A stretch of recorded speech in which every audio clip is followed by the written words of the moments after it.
Olá a todos, sejam muito bem-vindos a mais uma conversa sobre literatura católica. Que a Santíssima Virgem, sob o título de Nossa Senhora do Santíssimo Sacramento, nos acompanhe sempre. Essa senhorita que vocês estão vendo na capa do áudio é a atriz francesa Judith Dreyfus, mais conhecida como Anouk Aimée, que é o nome artístico dela, que ela adotou desde o início da carreira. E nessa cena ela está interpretando a personagem Adrienne Méziras, num filme de 1953. Eu não sei mais nada sobre a atriz, nem sobre o filme, até porque, infelizmente, está perdido. Restam apenas poucos minutos dele, o que para nós não é problema nenhum, porque a gente está aqui para falar sobre o romance Adrienne Méziras e não sobre o filme. Muito bem, Adrienne Méziras é um romance do escritor Julian Green. O Julian Green, ele, apesar de ter nascido na França, né, ele nasceu em Paris em 1900, e apesar de a maior parte da obra dele ser uma obra de língua francesa, ele não é propriamente francês, ele é de pais americanos e nunca teve a cidadania francesa. Mas, claro, é um dos grandes clássicos da língua francesa. Vejam só, na Academia Francesa, o Julian Green sucedeu o lugar do François Mauriac. Ele é um escritor católico, ele se converteu do protestantismo lá pelos seus 16 anos. E quando ele escreveu Adrienne Méziras, ele tinha uns 26 anos. E eu não tenho certeza disso, mas eu acho que foi num período de afastamento da fé. Bom, seja como for, é uma obra que, embora tenha uma ou outra referência à religião, é um romance onde o catolicismo do autor não é evidente. E, nesse sentido, é uma obra mais próxima daquelas que despertam, ou podem despertar, um anseio da vida sobrenatural, através de um enredo infernal e sufocante, onde a graça não aparece. E não vamos esquecer também que é um romance do período entre guerras, e uma das principais características desse período na literatura, na verdade é uma característica que aparece aí no auge, mas ela já vem se desenrolando algumas décadas, é a retratação do demônio não como uma figura, vamos dizer, horrenda e externa ao homem, mas como alguém que age de modo mais sutil no interior do homem. E daí vem grandes personagens demoníacos na literatura. O Bernanos é um dos maiores mestres nisso. E uma das expressões da literatura católica é a expressão do demoníaco como um meio de despertar o leitor para algo maligno que ele não estava percebendo. Na maior parte das vezes, o demoníaco aparece sob a forma do tédio nesse contexto. Muito bem, a Adrienne, ela é uma moça aí com seus 18 anos, ela vive com o pai, que tem 60 anos, se não me engano, e com a irmã mais velha, a Germaine. A mãe, na história, já faleceu há 15 anos.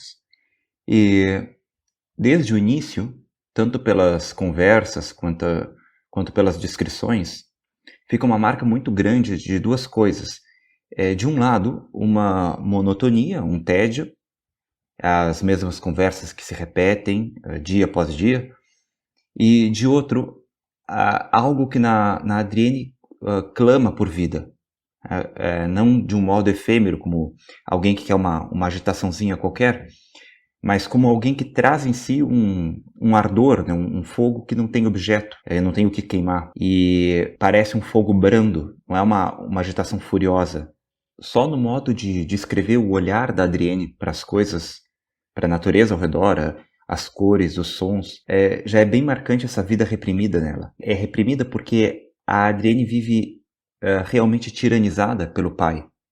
Sobretudo pelo pai, com uma rotina que ele segue doentiamente, mas tiranizada também em grande parte pela irmã, que vigia cada passo dela. Mas a própria irmã também sofre muito com o pai. Por exemplo, tem uma cena na qual ela está doente e o pai obriga que ela desça para jantar, porque ele não suporta que alguma coisa saia do previsto, do que ele tinha programado. E essa atmosfera, então, o contexto inicial da obra. E o que acontece, então, é que um dia, passeando, a Adrienne passa por uma carruagem e pela janelinha da carruagem ela vê um senhor e tem uma breve troca de olhares com ele. E depois a gente descobre que ele é um médico que vive ali por perto, mas ela não sabia disso. Então, naquele momento. Então, para ela foi uma troca de olhares com um homem totalmente desconhecido. Mas, apesar disso, abriu para ela uma esperança de um mundo totalmente novo, de uma vida completamente nova. A tal ponto que a Adrienne, por uma semana mais ou menos, ela volta para o mesmo lugar, na mesma hora, com a ideia de que vai se repetir aquele evento, a carruagem passando. E a ansiedade dela, o desespero dela de sair daquela vida, chega a tal ponto que, mais tarde, quando ela descobre, já que se trata do médico da região, ela quebra uma janela e de propósito se corta com um vidro para forçar a vinda do médico. Mas o que acontece é que, bom, dizem, tanto a irmã quanto o pai dizem que aquilo não é nada e fazem um curativo por conta própria. As janelas, aliás, nesse romance, têm um simbolismo muito forte. E só a Adrienne é que aparece abrindo as janelas durante o romance. E isso é interessante porque muito do mundo a Adrienne conhece a partir das janelas e cria o seu próprio mundo a partir dessa visão. O ato dela quebrar a janela não deixa de ser um ato de desespero, de alguém que quer romper a divisão que existe entre o mundo da expectativa e a realidade horrível na qual está vivendo. Só que esse ato de loucura, e esse é um romance sobre a loucura progressiva da Adrienne, esse ato é justamente o que indica a perda de juízo entre o que é ou não a realidade.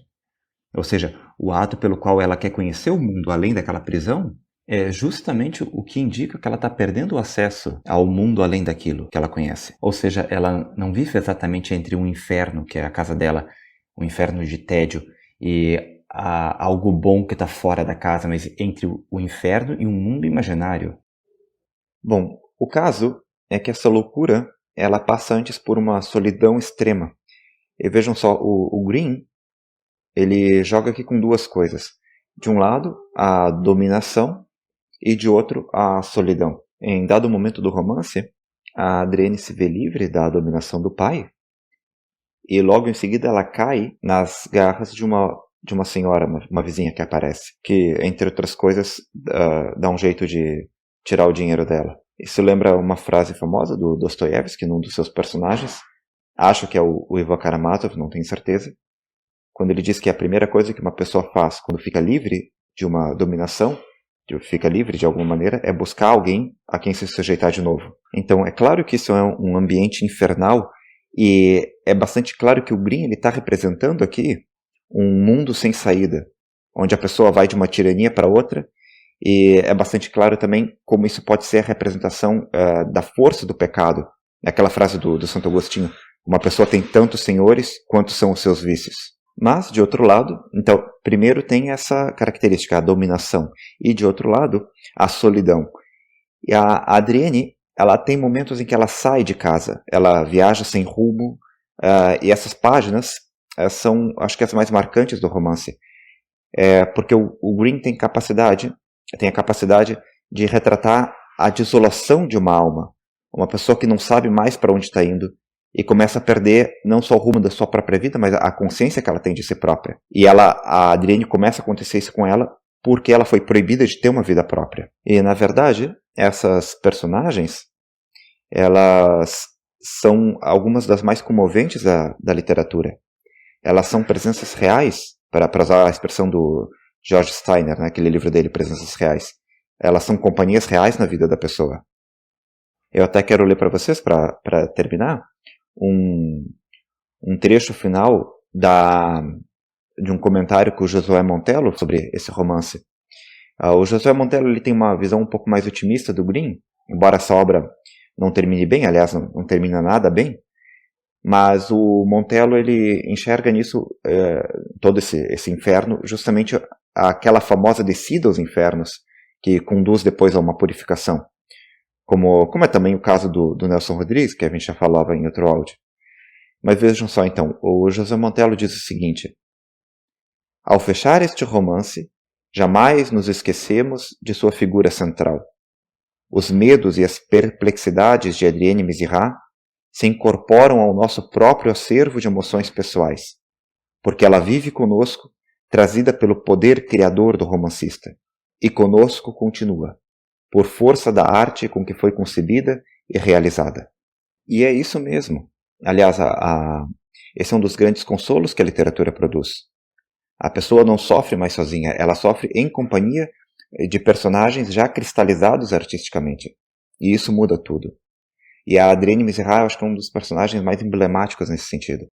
Eu tentei não dar muitos detalhes, mas eu tenho certeza que não vão se arrepender de ler esse romance, que é um dos que, sem ser explicitamente religioso, ele representa muito bem uma vida interior sufocada.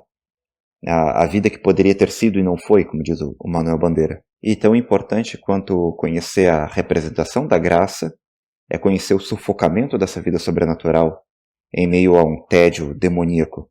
Até porque quando se conhece isso, quando se enxerga isso, é que a pessoa pode superar essas coisas, porque senão a pessoa nem sabe o nome do mal que a rodeia e já não sabe mais distinguir nem a vida nem a morte. Por enquanto é isso. Obrigado aos que assistiram até aqui. Até a próxima vez, se Deus quiser. Nossa Senhora do Santíssimo Sacramento, rogai por nós.